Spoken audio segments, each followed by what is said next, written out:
तो जो प्रसंग चल रहा है कि इस समय में जो पार होगे, झंझट मिट गया सदा का। ये समझ लो आपको कैद से छुटवाना है, जेल से। आपका मूल स्थान तो सतलोक में, जहाँ ठाठ से रहोगे। तुम इसको ठाठ मान रहे हो, व्यवस्था के कारण इसी को आपने ठाठ मान रखे, ये सुख नहीं है। तो वहाँ जाने के बाद फिर आपको सुख होगा सदा के लिए, फिर कभी लौट कर यहाँ नहीं आओगे, झांको भी नहीं। एक भक्त ने प्रश्न किया कि हम पहले भी वहीं थे, हमने गलती की, और यदि हम फिर गलती कर देंगे तो फिर यहीं आएंगे। बताओ। अरे वहाँ पहुँचो तो एक बार जाकर देखो, फिर गलती कर दोगे तुम। जैसे किसी रास्ते से कोई व्यक्ति गया है, जा रहा है, और उसको आगे जाके ठगों ने, डाकुओं ने पीटा, लूट लिया, कपड़े भी उतार लिए और जूते मार कर वापस कर दिया। क्या फिर कभी वो गलती करेगा उस रास्ते जाने की? सपने में भी ना करे। तो इस काल ने हमारे लत्ते तार लिए, हमारी सारी पूंजी नाश करवा दी, तो फिर दोबारा यहाँ के हम परिचित हो गए, यहाँ के क्या सुख है। तो इधर तो देखें भी को ना, आन की तो बात दूर है, वहाँ गलती होली छो होली, बागे गलती कौन करेगा, ऐसे नालायक कौन है। तो पुण्यात्माओं, अब ऐसे ऐसे अज्ञान से भरे हैं भक्त। एक को मैंने कम से कम 1.5 घंटा ज्ञान सुनाया। पहले की बात है, शुरू में जब स्टार्ट किया ये अनमोल वचन, वो सुनता रहा, कहने लगा, भाई ऐसे है भगत जी, बात तेरी लागे सच्ची, पर आज तक मैंने कभी सुनी नहीं किसी से। सतलोक में ऐसा है, सुख है, और मैं हूँ पक्का धुन का,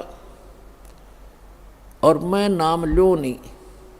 जब शुरुआत सी करी थी हमने, मैंने कहा अभी क्यों नहीं ले, जब ज्ञान सच्चा आपने मान लिया, कि इसलिए ना लूँ कि आज तक किसी ने पहले बताया नहीं, और मैं हूँ पक्का, जिस काम का लगा करूँ मैं अधूरा नहीं छोड़ता। और कहीं मैं सच्ची भक्ति कर वहाँ पहुँच जाऊँ, मैंने कोई भी ना पावड़े, वहाँ पर मुझे कोई ना मिले, मेरा जी नहीं लग गए, मैं ना जाऊँ वहाँ पर। फिर मैंने उसको कहा भी यहाँ तू क्या पाएगा, फिर कल न गधा बन गया, कुत्ता बन गया, तो यहाँ के टिंडे लेगा। ने बोला कोई बात नहीं, यहाँ घूमते फिरते दिखे जाएंगे, दिल लगा रहेगा। तो हमारी बुद्धि इतनी स्लिप होगी और हम इतने इस गंदे लोक में इतने रच गए। और सच उसकी बात कुछ दम भी था कि आज तक किसी ने बताया नहीं, कोई ऐसा स्थान भी है। स्वर्ग तक तो हमने सुना, स्वर्ग में जाते हैं फिर वापस आ जाते हैं, ये भी खूब पता है हमने भी, जैसे जितने जिसके पुण्य होंगे इतने रहेंगे। तो पुण्यात्माओं, हम इतने गिरावट में आ गए अज्ञानता के कारण। तो अब इस सतर से, और आपको वहाँ सतलोक के सतर के लेवल का बनाना, ये परमात्मा के ये शक्ति रूपी क्रेन आपकी बुद्धि ने उठा रही है, ये जीव की सतर से नहीं उठ सकती। ऐसा ज्ञान दे दिया परमात्मा ने, ऐसी भक्ति दे दी, ऐसे सुख देगा आपको जो कभी सोचे ना देखे ना सुने। आपने सुने होंगे लेकिन आपने महसूस कभी नहीं हुए, आपको प्राप्त कभी नहीं हुए। आपके घर में सुख देगा, आपकी रक्षा करेंगे परमात्मा नु, आपको दिखा देंगे कि आज 10 क्षण में ना होता था तेरे साथ ये घटना घटनी थी।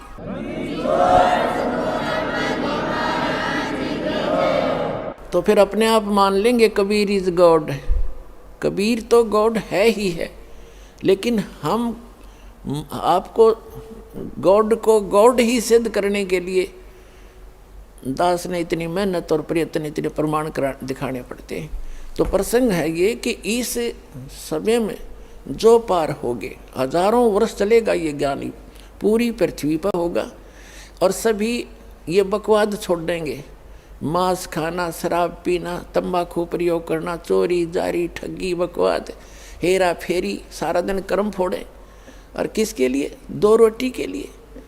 और धन जोड़े, बैंक बैलेंस बनावे, और कल मृत्यु हो जा, फिर कहाँ जाओगे? गधे बनकर धक्के खाओगे। तो ये ज्ञान होगा तब भय बनेगा, और भय बिन भक्ति बनती नहीं। तो जैसे फिर क्या होगा, कुछ वर्षों के बाद जो व्यक्ति पार हो गए और जो बीच में स्लिप कर गए वो नहीं पार हो पाए, लेकिन गुरुद्रोही नहीं बने। गुरुद्रोही जो बनेगा उसको भगवान साथ नहीं देगा। सतगुरु से, वैसे तो गुरु से विमुख होगे तो भी हानि घनी होगी, और गुरुद्रोही की को तो परमात्मा कहते हैं असंग जन्म तक फिर मनुष्य जीवन ही नहीं मिलेगा। अब गुरु विमुखा, गुरु जी से विमुख जो हो गए, विमुख का अर्थ होता है साधना को छोड़कर, और तो साधना करे नहीं सकता आदमी जो इस ज्ञान को समझ लेगा। वो भक्ति यहाँ से चलेगा, भक्ति नहीं कर सकता, और अब बकवादों में लग जा दूसरी बात। इससे क्या होता है कि कुछ दिनों में आपको इतना सुख देगा ये परमात्मा, आप पुराने दुखों को भी भूल जाओगे। और जब ज़्यादा सुख हो जाता है तो आदमी भगवान से विमुख अवश्य होता है।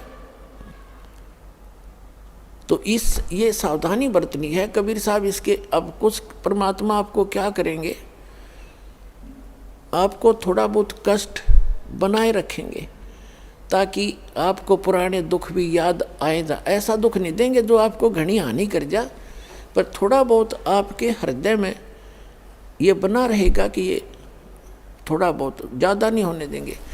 इसलिए करेंगे। कबीर साहब कहते हैं, कबीर सुख के माथे पत्थर पड़ो, जिस ते नाम हृदय ते जावे, और बलिहारी उस दुख के जो पन पल नाम रटावे। परमात्मा ने कहा भगवान इसे सुख का आग लगे जो आपसे दूर करे, और ऐसा दुख हमें दिए रखना मेरे दाता जिससे आपकी याद बनी रहे।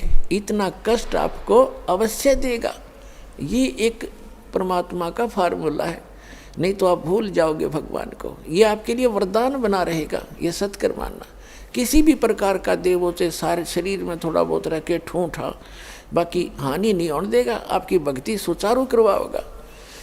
और जो गुरु जी से विमुख हो जाते हैं, नाम छोड़ जाते हैं, अब जैसे आप नाम से जुड़े हुए हैं, कोई गलती भी करोगे आपने ऐसा झटका देगा परमात्मा, आप कांप जाओगे, दोबारा उस गलती को करो नहीं, गिर आकर माफ़ी मांगोगे, दोबारा उपदेश लोगे, कनेक्शन जुड़वाओगे। और जो क्या करते हैं, जैसे 2-3 बार नाम खंड कर दिया और फिर जानबूझ के भी कर, मजबूरी में हो जा, अज्ञानता से हो जाता है, उसका विकल्प है दोबारा दीक्षा ले लीजिए, आपका कनेक्शन कट गया, दोबारा जुड़वा लीजिए, अपना अक्षमा याचना करें 100 बार।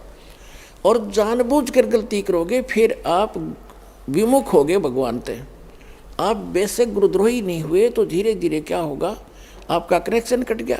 कनेक्शन कटने से उससे पहले जो आपने भक्ति साधना की भगवान की, ये सत्य साधना जो आपको दे रही, इससे आपके बहुत गने भक्ति पुण्य इकट्ठे हो गए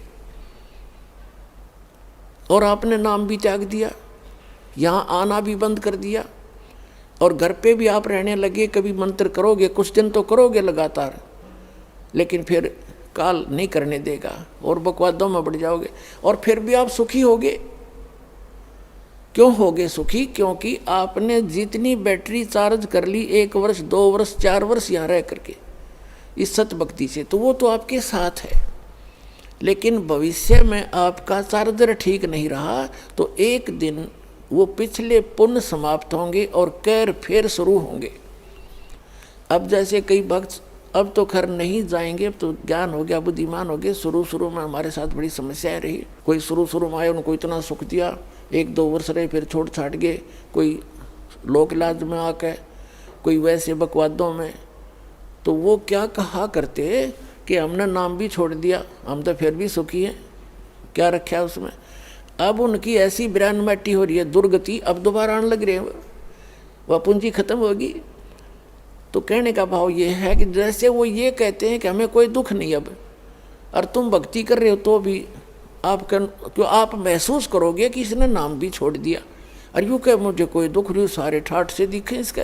और आप फिर भी ये कहते हो कि मुझे थोड़ी बहुत कोई शरीर में गड़बड़ सी है या कोई और छोटी मोटी लॉस, और वो छोटा मोटा जो लॉस होगा पुण्यात्मा हो, लाखों का हजारों में टालेगा भगवान आपका। आपने वो भी गणा दिखेगा फिर बिना ज्ञान के। तो उसके लिए एक प्रमाण है, जैसे कोई बच्चा विद्यालय में पढ़ रहा है और वो ठीक से पढ़ाई करके नहीं आता है तो अध्यापक उसको खुरकाता है, धमकाता है, एक आधा थप्पड़ भी लगा देता है, और उसको उसके भविष्य को उज्जवल बनाने के लिए, उसको ठीक लाइन पर रखने के लिए। और एक बच्चा विद्यालय त्याग गया और वो सारा दिन गधा पर बारी लेता फिर, घूमता फिर, गधों की सवारी कर रहा है, कभी वृक्षों पर चढ़ रहा है, बनी में घूम रहा है, तो उस बच्चे ने, वो बच्चा क्या कहता है कि अब मुझे अध्यापक कुछ नहीं कहता, देखो मैं तो ठाठ से अपना मनमर्जी कर रहा हूँ। तो वो उस टीचर के क्राइटेरिया से बाहर हो गया, वो उसका नाम कट गया, वो अपने कर्म फोड़ रहा है। और जो बच्चा विद्यालय में पढ़ रहा है वो उसको इसलिए खुरकाया धमकाया जाता है कि उसका भविष्य बन जाए और वो सफल होगा। वो फिर आगे चल के जो नाम त्याग गया, नाम जिसका कट गया यानी विद्यालय से, आगे चल के वो मजदूरी करेगा और वो एक अच्छा अफसर बन के या कोई अच्छा बिजनेसमैन बन करके सुख पाएगा। तो इस प्रकार जो परमात्मा के ट्रीटमेंट में है, आप स्टूडेंट रहोगे जब तक परमात्मा के, आपको गलती करोगे झटके भी देगा, छोटा मोटा आपको खुरकावा धमकावेगा किसी भी कारण से, आपको सुचारू रखने के लिए। और जो चले गए नाम कटवा के, उनको आगे पता लगेगा वो किसी बैरिस्टर बनेंगे। अब जैसे ये दास जूनियर इंजीनियर सिविल की सर्विस किया करता था हरियाणा गवर्नमेंट में, उस समय हमारा भी एक नहर का काम चल रहा था, एक रोड का काम चल रहा था साथ साथ। तो वहाँ जो रोड के ऊपर मिट्टी डाल रहा था और वहीं एक एक्सीडेंट आ गया उस B&R का, और अब वहाँ देख कर सारा उनके काम को चेक करके चला गया। उसके जाने के बाद वो व्यक्ति जो वहाँ मजदूरी कर रहा था वो कह रहा है कि ये मेरा सहपाठी था एक्सीडेंट, ये मेरा क्लास फेलो था 8वीं तक, मैं पढ़ा नहीं, ये इंजीनियरिंग कर गया। आज देखो मैंने अपने कर्म फोड़ दिए, मेरे बच्चे तो यहाँ मिट्टी में लेटे हुए हैं वृक्ष के नीचे और ये आज गाड़ी में घूम रहा है। अब परमात्मा कहते हैं जो भगवान से दूर हो गए और इस परमात्मा के विद्यालय में नहीं रहे, वो बाद में न्यो रोया करेंगे जैसे वो रो रहा था। तो कबीर साहब कहते हैं अच्छे दिन पाछे गए और गुरु से किया ना हेत, अब पछतावा क्या करे, बिरा चिड़िया चुगी खेत। तो पुणात्मा इसलिए अपने सतर्क रहना है, सावधानी बरतनी है। अब जो परमात्मा से ये तो विमुख हो गया, जैसे किसी ने सारनाम भी प्राप्त कर लिया, सतनाम तक प्राप्त कर लिया, क्या होगा, और वो विमुख हो गया। एक तो गुरुद्रोही होता है, एक गुरु से विमुख हो जाना।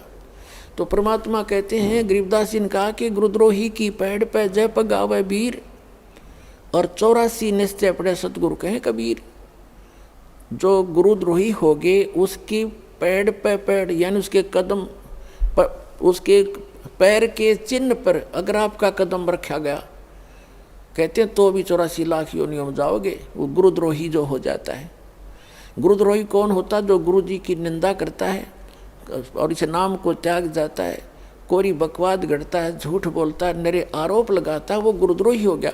और उसकी पैड़ पे पैर रखना, कहते हैं 84 निश्चय पड़े नो सतगुरु कहें कबीर। गरीबदास जी ने अपनी इस अमृतवाणी के साथ अपने परमात्मा कबीर जी की छाप साथ सहयोग लिया है कि ये भी ऐसा ही कहते हैं।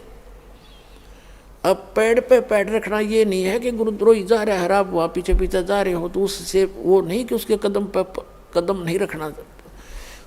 अगर जैसे घर का कोई सदस्य हो जाए गुरुद्रोही, उसकी गुरुजी के बारे में जो वो बकवास करता है या भगवान के बारे में, उसकी हाँ में हाँ नहीं मिलावे, उसकी बात को हृदय से भी नहीं मानना कि सच्ची कह रही है, उसने सोचे बकवास करता है और करता रहेगा। उसके कहे अनुसार अपने हृदय में जरा भी कमजोरी नहीं आने दे, तो साथ रहकर भी वो उसने कदम से कदम नहीं मिलाया, उसकी पैड़ पे पैड़ नहीं रखी। गुरुद्रोही की पैड़ पर जय पगावे वीर, 84 निश्चय पड़े नो सतगुरु कहें कबीर। ये इस तरह पैड़ होता है, इन्होंने किसी कदम पर कदम रखेगा उस सद चिंतित हो जाओ तुम, ऐसा नहीं। फिर गुरु विमुखा, सतगुरु विमुखा युग युग रोए, ओहे मानुष जन्म पाके खोए। जो गुरु जी से विमुख हो गए, कहते हैं वो युग युग रोए। और मनुष्य जीवन पाके खोए। अब जैसे जो सतगुरु विमुख हो गए, युग युग कैसे रोएगा। अब जैसे प्रथम मंत्र आपको दिया, इसकी आप 108 मंत्र की माला डेली फेरते हो, ज़्यादा बेसे कर लेते हो, क्योंकि ये तो करने का है काम। फिर सतनाम का आपको कितनी कीमत बता रखी है। सतनाम पालड़े रंगोरी हो, 14 लोग चढ़ावे राम रंगोरी हो, 3 लोग पास रंगोरी हो, तो ना तुला तुला राम रंगोरी हो। तो जिसने तीनों नाम प्राप्त कर लिए, अब वो कितना भक्ति का धनी हो गया। और किसी कारण से सतगुरु विमुख हो गया, विमुख होगा वही पार नहीं होगा, नहीं तो पार हो गया आप सभी। तो विमुख हो गया तो क्या होगा उसके साथ, वो काल की जकड़ में पुनः आ गया वो। फिर अब उस काल उसको कैसे खिला खिला के मारेगा। अब जैसे आपने प्रथम मंत्र का जाप खूब कर रखा है, श्री गणेश जी का, श्री ब्रह्मा सावित्री जी का, श्री विष्णु और लक्ष्मी जी का, और श्री पार्वती और महादेव जी का, और दुर्गा जी का, ये मंत्र आपने खूब कर रखे। और पहला और लास्ट जो मंत्र इन मंत्रों में है वो परमात्मा का मंत्र है। इसके लिए उसमें इसलिए जोड़ा गया है कि जैसे कई बार क्या होता है कि प्रथम मंत्र आप ले जाते हो, कुछ घर का माहौल ऐसा होता है, कुछ विश्वास दृढ़ नहीं होता है, तो ये इतना अनमोल मंत्र है, इस मंत्र का आपने एक भी जाप कर लिया तो भी आपको मानुष जीवन मिलेगा। ये सत्कर मान लिया, मृत्यु होगी घर छोड़ गए, यानी इस नाम के लेने से और विश्वास दृढ़ हुआ नहीं, मंत्र जरूर कर लिया, क्योंकि नाम लेगा यहाँ रहेगा 1-2 दिन तो ठीक से, घंटे 2 घंटे तो मंत्र वो करता ही है। और फिर घर जाकर क्या होता है, कोई न कोई अविश्वास पैदा कर देता है, कोई रिश्तेदार आकर उसको ऊपर के में वार कर दे देगा, वो हमारा नाम खंड हो गया, उससे कुछ होना ही नहीं था, तो उसको ऐसे हानि हो जाती है, उसकी मृत्यु हो जाती है। तो मृत्यु भी होगी तो भी मानव शरीर मिलेगा और फिर अच्छे घर में जन्म देगा, क्योंकि सभी आत्मा उस परमात्मा की है। तो यहाँ से उपदेश लेकर इंसान जो मार खाते हैं वो परमात्मा पर विश्वास ना करके, मर्यादा भंग करके, उनको हानि हो ही जाती है। लेकिन इस नाम का बेनिफिट भी उनको भी मिलेगा जैसा उन्होंने किया उस सत्र का। अब क्या होगा, जैसे ये बीच के 5 मंत्र हैं इस प्रथम मंत्र के अंदर, प्रथम दीक्षा मंत्र के अंदर जो बीच के 5 नाम हैं, इनमें इन भगवानों के मंत्र हैं। और इनकी इतनी कमाई हो जाती है, जब आप शरीर छोड़कर जाओगे आपको पहले गणेश जी के लोक में रखेंगे और वहाँ आपके अंदर बहुत सी सिद्धियाँ होंगी, आप वहाँ गण बन जाओगे। और गणेश गणों का ईश, उनका स्वामी है। वहाँ बहुत ठाठ होंगे आपके बहुत से, वहाँ अपनी पूंजी को वहाँ नष्ट करोगे। उस प्रथम मंत्र गणेश वाले मंत्र, गणेश जी वाले मंत्र की कमाई को वहाँ नाश करोगे। वहाँ जब पल्ला खत्म हो लेगा, आपकी पूंजी माइनस हो जाएगी, उसके बाद आपको ब्रह्मा और सावित्री के लोक में प्रथम मंत्र की पुण्य कमाई के साथ वहाँ भेजा जाएगा। वहाँ जाकर नैश्रित आपका ऐसे ही देव घर में जन्म होगा, फिर आप वहाँ कर्म पूरे करोगे, अपने ठाठ वहाँ भोगोगे। वहाँ भी रेस्टोरेंट है और आपकी कमाई के कुछ चार्ज लेते हैं ये सब। वहाँ जब आपकी पुण्य समाप्त हो जाएगी, वहाँ से फिर विष्णु जी के लोक में भेजा जाएगा।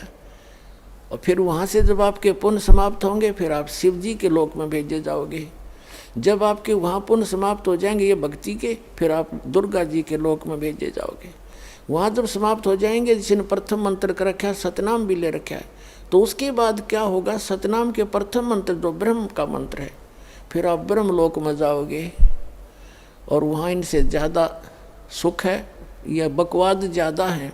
वो एक अच्छा रेस्टोरेंट है। इन अन्य जैसे एक तो हिसार और रोहतक में रेस्टोरेंट हो, एक दिल्ली में वो कै स्टार बोल रहे हैं वो हो, तो उसका खर्चा भी ज़्यादा, उसमें बकवाद भी ज़्यादा, उसमें सुविधा भी ज़्यादा, लेकिन उसका खर्चा भी अधिक ही होता है, उसका चार्ज भी अधिक होता है। तो ब्रह्मलोक में वही जा सकता है जिसके पास ही प्रथम मंत्र ओम नाम के जाप की श्रद्धा से भक्ति की हुई हो, तो फिर वो रहेगा ब्रह्मलोक में। और फिर जो दूसरा मंत्र है सतनाम के अंदर, जो दूसरा मंत्र है जो श्वास उश्वास से जो आपको दिया जाता है, उसकी कमाई को इसने वहाँ एक बना रखा है नकली अलखलोक, नकली सतलोक। उस सतलोक में रखता है ये। ब्रह्मलोक उनसे हटकर है, जो महाइंद्र का लोक है, वो ब्रह्मलोक का वो पोर्शन है जहाँ ये ब्रह्म के ओम नाम की जाप की कमाई वाले हंस वहाँ रहते हैं। कहने का भाव ये है दास का कि आपकी और जिसने सारनाम मिल गया है पूंजी, वो बाकी तो उसकी सारी नष्ट हो जाएंगी। सारनाम जिसको मिल गया है और आपको याद आ गया उस समय भी, यदि पहले याद आ जाता है, जैसे आप गणेश जी के लोक में गए या विष्णु जी के लोक में गए और वहाँ जाते ही आपको याद आया कि मैं तो गलत होगी, यहाँ तो मेरी सारी पूंजी नाश होएगी, रोज की उनको दिखाई देती है बैंक बैलेंस, जैसे जैसे पैसे निकालते हो और उसमें डेली निकल आ जाती है रिपोर्ट, ऐसे वहाँ डेली चलता आपका इतनी पूंजी खत्म होगी, इतनी आज इतनी, आज इतनी, आपने इतना खर्चा कर दिया। तो फिर उसको याद आता है कि भैया तो गलत हो गया, और गुरुजी बताया करते थे ये तो बात बिगड़ गई, मैं तो गलत आ गया, मैंने तो कहीं और जाना था। फिर उसको याद आ गई कि मेरा तो नाम कट्या होगा, फिर जब मैं यहाँ आ सकता हूँ वैसे तो आ ही नहीं सकता, नाम खंडवा होगा। तो यहाँ कहते हैं शिव मंडल ब्रह्मापुरी चाहे विष्णु लोक में हो, हमरे गुण भूले नहीं तो आन छुटाऊँ। तो यदि वहाँ भी आपका ये बात याद आ गई कि मैं तो गलत आ गया, भगवान कोई गलती बनी होगी मेरे ते, वो गलती ऐसी बनती है जो स्वयं को मालूम ना हो और गुरुद्रोही ना हो, वैसे गफलत करके हट जाता है आदमी दूर, तो वो गुरुद्रोही नहीं होता, उसकी फिर वहाँ भी अर्जी स्वीकार होती है। तो परमात्मा वहाँ पहुँच जाते हैं और उस लोक में जाकर वहाँ के प्रधान से कहते हैं छोड़ इसको, ये हमारा भक्त है, तुम कैसे ले आए इसको? तो तुरंत हाथ खड़े कर देते हैं, ले जाओ जी, ले जाओ अपना।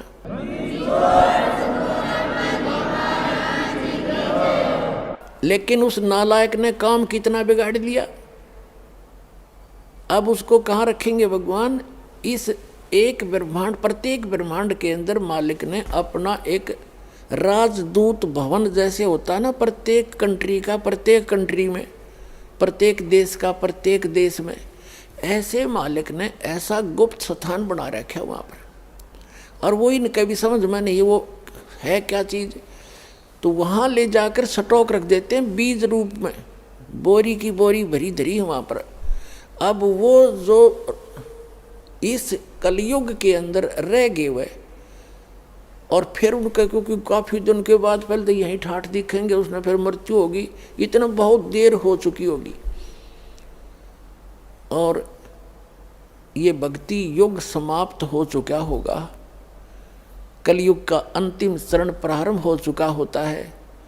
तो अगर उससे पहले याद आ जाती, दोबारा जन्म देते हैं परमात्मा, यहीं पटक देते हैं फटाफट और शुरुआत कर देते हैं। और जो बाहर रह जाते हैं उनमें वो फिर क्या होता है, वहाँ स्टॉक रखा भगवान ने, और अब जो वो 4 युग तक उन वहीं बंद रहेंगे, उनको मालिक एक आध को बेसिक जैसे कुछ एक को कलयुग में भेज देता है, फिर उनको शुरुआत हो जाती है, धीरे धीरे फिर उनकी संतानें बढ़ती हैं, उन भक्ति बीजों के घर पर ही परमात्मा उन स्टॉक को अब भेजेगा आपके घर, जो किसी युग में, सतयुग में उन्होंने भक्ति की थी। तो इतना समय और लेट हो गए वह, और अब शुरू होगा, अब फिर भी गलती खा सकते हैं ऐसे नालायक। तो कहने का भाव आपको सतर्क करना चाहता है दास कि असंख्य युगों के बाद ये दाव लगा है। गरीबदास जी कहते हैं ये संसार समझदा नहीं, कहंदा श्याम दोपहरे नो, गरीबदास ये वक्त जाते रोगे इस पैरे नो। ये हाथ से छूट गया ये गोल्डन चांस, फिर रोया करोगे इस वक्त को, ये हाथ नहीं आओगा।